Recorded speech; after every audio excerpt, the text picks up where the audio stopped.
হেই everyone, আসসালামু আলাইকুম। সবাইকে জানাই থার্ড রামাদানের অনেক অনেক শুভেচ্ছা। আজকে আমি একদমই রেস্টে আছি, তাই সকালে একটু লেট করেই ঘুম থেকে উঠেছি। ভাবলাম যে কোনো কাজ যেহেতু নেই, একটু আস্তে ধীরে ঘুম থেকে উঠি। আর আমার সাথে কিন্তু আমার জান বাচ্চা উঠে গেছে। তাকে কিন্তু সেহরিতে ডাক দেওয়া হয়েছে, বাট সে উঠেনি। আমাকে সকালবেলা ঘুম থেকে উঠেই বলছে, তুমি আমাকে ডাক কেন দাওনি?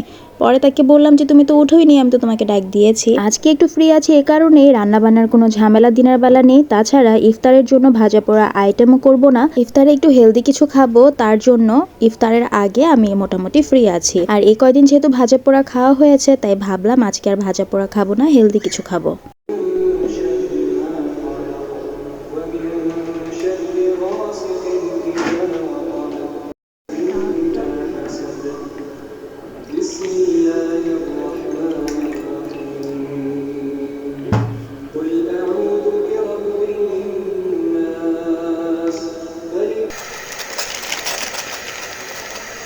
তো জান বাচ্চা সুপি নুডলস খাবে, তো ওকে সুপি নুডলস করে দিচ্ছি।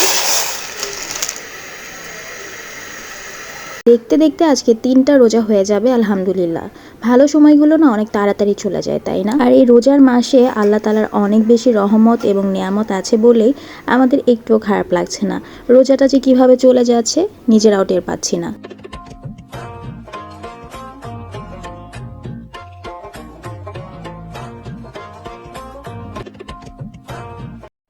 সো এই তো জান বাচ্চার সুপি নুডলস একদম রেডি। জান বাচ্চা আগে ছোটোবেলায় অনেক সুপি নুডলস খেত, বাট এখন এত একটা বেশি খায় না। যখন ওর অনেক বেশি ইচ্ছা করে তখন খায়। যেমন আজকে জান বাচ্চার অনেক বেশি ইচ্ছা করেছে যে ও সুপি নুডলস খাবে, তাই মামিকে বলেছে আর মামিও মেক করে দিয়েছে। আমি রেখে দিচ্ছি, দাঁড়াও, গরম একটু ঠান্ডা হলে দেন খেতে হবে। ওকে, ঠিক আছে। ওকে, ঠিক আছে, আমি নিয়ে আসছি। বারান্দায় চলে আসলাম, সব কাপড়গুলো নিয়ে নেই বারান্দা থেকে।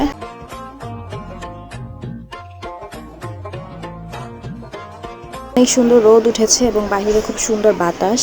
ওয়েদারটা কিন্তু অনেক ভালো লাগে, আর রোজা রেখেও কোনো খারাপ লাগে না। এখন কি করছো? এটা শাক ভুনা করছি। শাক ভুনা? শাক ভুনা। আর এটাতে কি?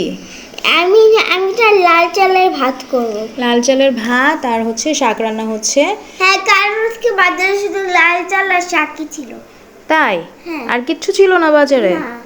মাছ মাংস আর কিচ্ছু ছিল না। তাহলে মাছ ছাড়া মাংস ছাড়া শুধু শাক দিয়ে ভাত খাবে? ওকে, তাহলে মজা করে রান্না করো। তাহলে মামি আজকে আর রান্না করব না রাতের জন্য, ঠিক আছে? তুমি তো রান্না করছো, তাহলে মামিরা রান্না করতে হবে। ঠিক আছে, তাহলে বেশি করে রান্না করো, যাতে মাম্মি পাপা সেহরিটাও করতে পারি ইনশাল্লাহ। ঠিক আছে। ঠিক আছে, তাহলে জান বাচ্চাই আজকে রান্না করছে। শাক আছে। ওকে, ঠিক আছে, তাহলে সুন্দর করে রান্না করো। ওকে।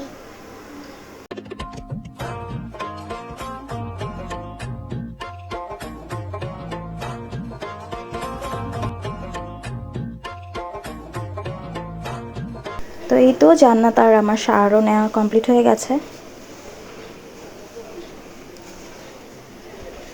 এই জানো গাইস, কি দেখালাম না? হ্যাঁ, কোচে ওদের একটা আটার গোল ছিল। কিসের? বুঝলাম না। ওই যে কলসির মধ্যে একটা আটার গোলা ছিল। আটার গোলা? ও আচ্ছা, ঠিক আছে। আচ্ছা শোনো, তাহলে মামি নামাজ পড়ে তারপর তোমাকে ভাত খাইয়ে দিব। ওকে ওকে, ঠিক আছে। ওকে। মা, তোমার নামাজ পড়ার জিনিস। থ্যাংক ইউ বাবা, থ্যাংক ইউ।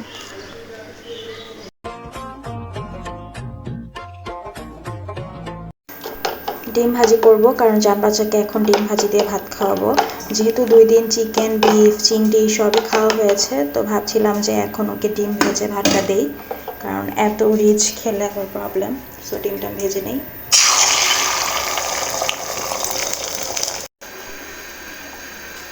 সো লাল চালের ভাত নিয়ে নিলাম, আর জান বাচ্চা মাশাআল্লাহ লাল চালের ভাতটা খায় এখন।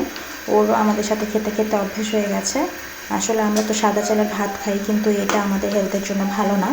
সো লাল চালের ভাতটা প্রথমে একটু খারাপ লাগলেও পরবর্তীতে কিন্তু ভালো লাগে, খারাপ লাগে না। সো এই তো ডিম ভাজিও একদম রেডি হয়ে গেছে।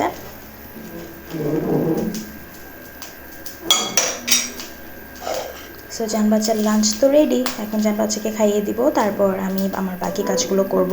টেবিলটা সেট করে নিচ্ছি, যা যা লাগবে আমার প্লেটলেট সবগুলো আমি ধুয়ে টেবিলে রেখে দিচ্ছি, যাতে করে ইফতারের টাইমে খুবই ইজিলি হয় সব কিছু।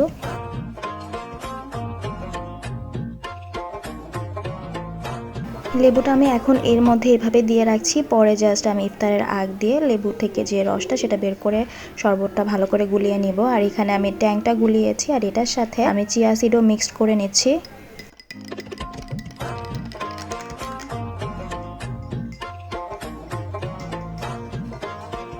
আর আজকে ইফতারের জন্য যেহেতু চিরা খাবো, তো চিরাটা আমি তো ভিজিয়ে রাখবো।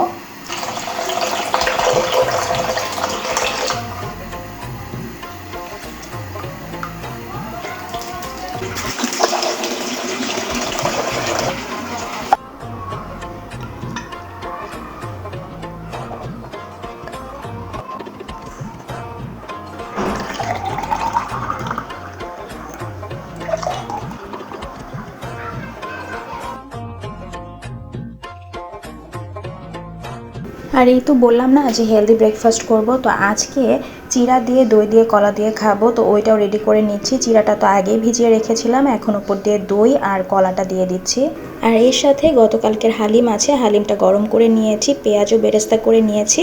এখন ধনিয়া পাতা, কাঁচা মরিচ আর পেঁয়াজ বেরেস্তা উপর দিয়ে দিচ্ছি। আর ইফতারের একদম সব কিছু রেডি করে নিচ্ছি।